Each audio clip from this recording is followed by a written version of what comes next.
First things first, hi, I'm Tom, or Awesome Source 1. So in this video I'm going to be reviewing more Pokemon Journeys episodes that I missed. So episode 4, let's go to the Galar region, a meeting with Scorbunny. So this episode starts off with a fun slice of life, with Ash and Go brushing their teeth, and Mr. Mime pouring Go a mime drink. Okay, that's strange, but okay. So Go reads about Pokemon growing large, and Sakuragi tells them that happens in the Galar region. So they head off there. So Ash and Go arrive in Winden, and they have to spend some time there while they wait for the next wild area train. As they get food, something distracts them. Then a Pokemon shows up, and as they're further distracted by it, more Pokemon show up and take Ash's backpack. They all run off.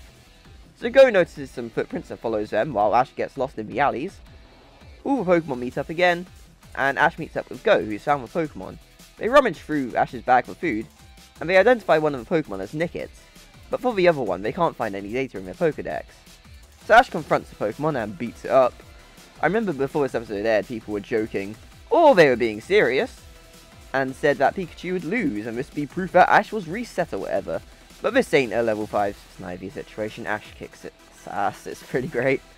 So Go compliments the Pokemon, and seems to make a good impression on it. As he does, there's yells in the distance. The Nickit had stolen scones. The Pokemon goes to help, but gets caught by the scone stoolman. Go takes responsibility for it, because he doesn't want it to get in trouble, which again seems to make a good impression on it. The Stoolman tells him that it's the Scorbunny.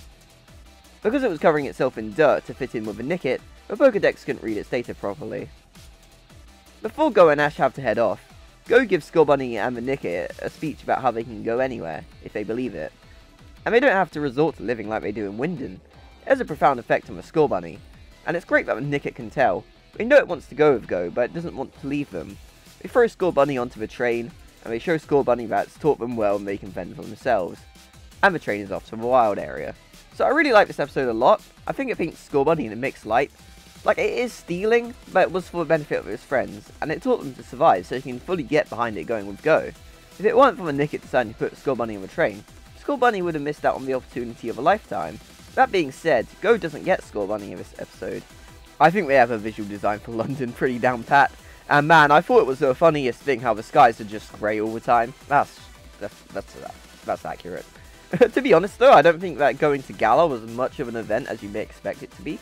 It's a new region of a generation, but it feels like a day trip, which it is. I don't think that's an overall detriment though, as, you know, the episode sets out what it does, well, what it wants to do. Introduce Scorbunny and establish a bond between it and Go. It's a very great episode. Episode 5. Snorlax grows giant? The mystery of Dynamax. So the train gets close to the wild area, and there's a cute comedy section with Scorbunny trying to get Go's attention. Scorbunny accidentally gets stuck on the train as Ash and Go get off of the wild area. Scorbunny jumps out of the train and remembers Go telling him he can go anywhere, and prepares to run back down the tracks. So Ash and Go explore the wild area until they encounter a Snorlax. Scorbunny stumbles on them, but again, they're unaware it's there. Snorlax eats a berry which accidentally falls from a rock that Scorbunny kicked and hit Ash. Ash notices Scorbunny and tells Go that Scorbunny wants to be Go's Pokemon. Sadly for Scorbunny, Go says no because he has a goal of getting Mew first. So I think we need to talk about that point quickly. I remember when this episode aired and people acted like Go was in the wrong for not immediately deciding to get Scorbunny.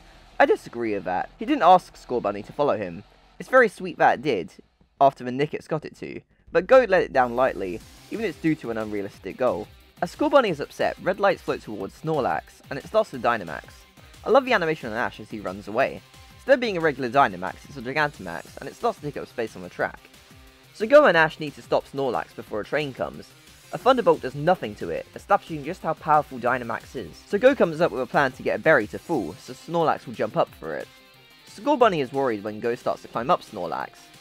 Pikachu and Ash get the berry loose, but it gets lodged into a bush. A train gets close and Scorbunny helps Go push it to Snorlax's mouth. Scorbunny is ordered to use Double Kick by Go, and Snorlax jumps up to get it and the train is safe. After a scare that Scorbunny had been eaten, Snorlax reverts to normal, and Scorbunny is spat out. So Go decides to finally accept Scorbunny's offer to join the team. As it goes to leave, Go officially has his first Pokemon. So this episode is a really good feel-good episode. Go didn't have to change what he wanted to do in regards to Mew being his first Pokemon, and yet he did. I do wish that maybe Scorbunny had been a bit more proactive in the attempts to save the train, but it'd be silly to say that showing up at the last moment didn't work well. As of writing, this has been our only visit to Wild Area 2. I didn't really capture the adventure feel that I'd like to get from it, but it has also been the only time we've been outside Winden 2, so I can give it points for that. This is definitely a great capture episode for Go. Episode 6. I got loads of Pokemon, but Road to Mew. So Sakuragi introduces a feature of seeing what Pokemon you've caught to Go, which is neat, but you know, it'd also be neater if we got to see Ash's. So this does motivate Go to get more Pokemon and fill out his Pokedex.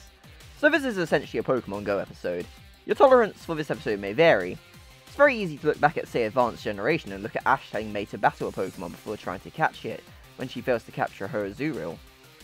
So here Ash tells Go if he doesn't catch a Pokemon it will strike back, which I feel covers a change of Go just lobbing Pokeballs at stuff. Just fine, I guess. So Go and Scorbunny fail to capture a Pidgey, Pidgeotto, Diglett and Dugtrio.